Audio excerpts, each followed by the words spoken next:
During the turn of the 20th century, private organizations and associations vested in children's welfare and education began providing meals to students at school under the widely recognized principle that you can't teach a hungry child.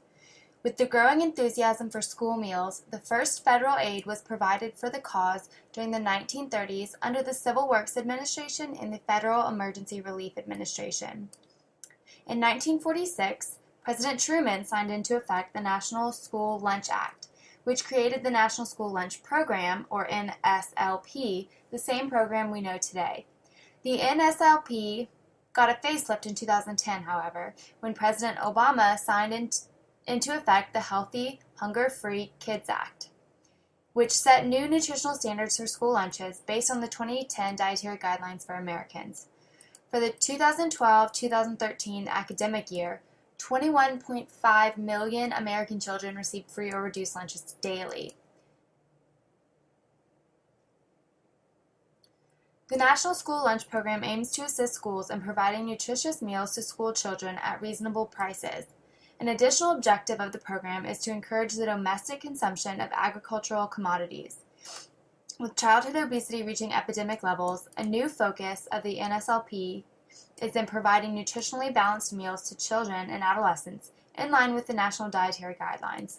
This means a stronger emphasis on whole grains, fruits, and vegetables, and a strict limitation on saturated fats, sugars, and empty calories. All public and nonprofit private schools, as well as all residential child care institutions, can participate in the school lunch program. To institute a program, individual school boards must apply to their respective state nutrition agencies. All students enrolled in participating schools who meet certain criteria are eligible to receive either free or reduced price meals under the National School Lunch Program.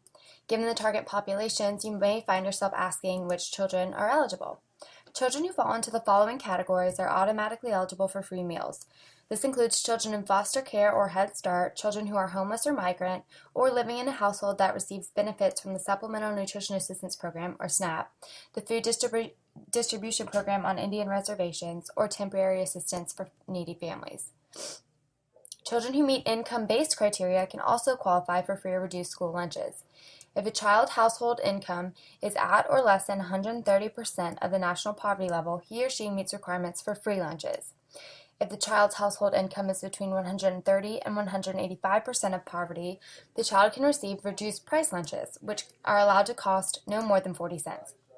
Additionally, under the Healthy, Hunger-Free Kids Act of 2010, community eligibility is a new option that extends the benefits of the school lunch program to all students enrolled in a school in which at least 40% of the student body meets eligibility requirements for the program.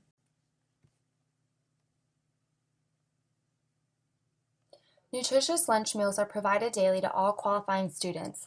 Participating schools then receive cash reimbursements for each meal served to eligible students.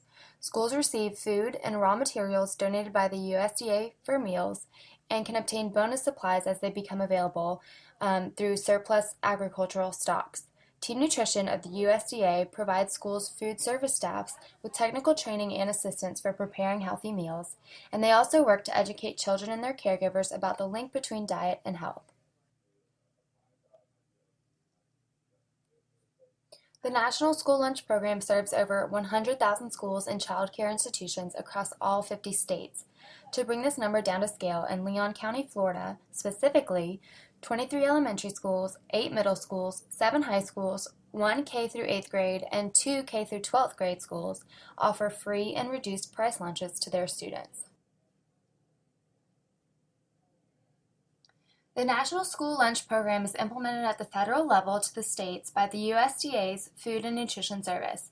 From there, designated state agencies are then responsible for distributing grant funds and materials to individual school districts. For Florida, that agency is a branch of the Florida Department of Agriculture and Consumer Services called the Division of Food, Nutrition, and Wellness. While schools must meet federal requirements for nutritional content and food safety, each school program is ultimately free to make decisions about specific menu items and preparation. The program is funded on a performance basis. Schools must meet federally set requirements in order to receive reimbursement. The Food and Nutrition Service distributes grant funds to each state. School district superintendents then disperse funding to individual schools as reimbursement for each individual meal served. In the 2000 school year, the school lunch program cost $6.1 billion. Since then, the program has nearly doubled in costs, coming in at $11.6 billion in 2012. According to the Federal Taxpayer Receipt Tool on the whitehouse.gov webpage, 3.89% of all taxpayer dollars in 2013 were allocated to food and nutrition assistance programs, including the NSLP. I found this tool so interesting that I plugged in my own information from the 2013 fiscal year and found out that I contributed $238.38 to these programs for that year. The Secretary of Agriculture is responsible for prescribing the evidence-based nutritional requirements for school lunches. Currently, this position is held by the former governor of Iowa, Democrat Tom Vilsack, who was appointed in 2009. Individual school district superintendents play a crucial role in the organizational and administrative duties associated with the school lunch program. For the Leon County School District, this person is Mr. Jackie Pons. Underneath the superintendent in Leon County are 3 supervisors for nutrition services, Pamela Campbell, Thomas Holleran, and Arlene Preston, and 1 director of nutrition services, Kathy Reed. Allie Baker serves as a Leon School District dietitian, and Chef Michelle Ross was appointed to our district in 2012 as a part of the USDA's Wellness in the Schools initiative. Of course, the many women and men that help carry out the day-to-day functioning of these programs cannot be forgotten, the food service staff members in our schools.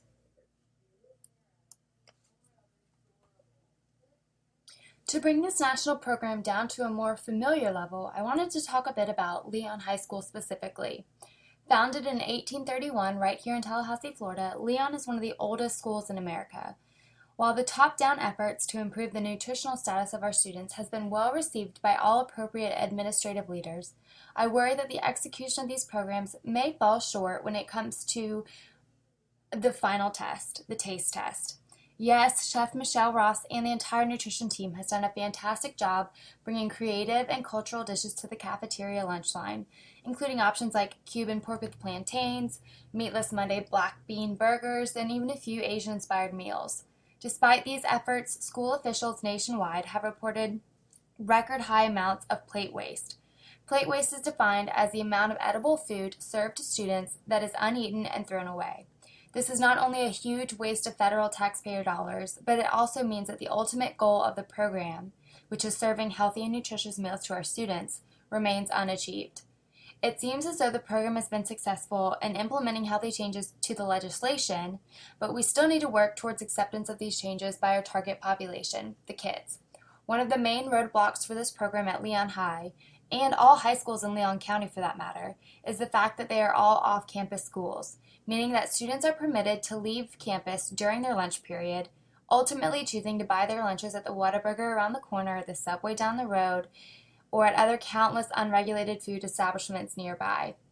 We have made huge strides along the way to providing affordable, healthy school food options and nutrition education, but the fact remains that there's still a ton of work to be done in the uptake of the National School Lunch Program.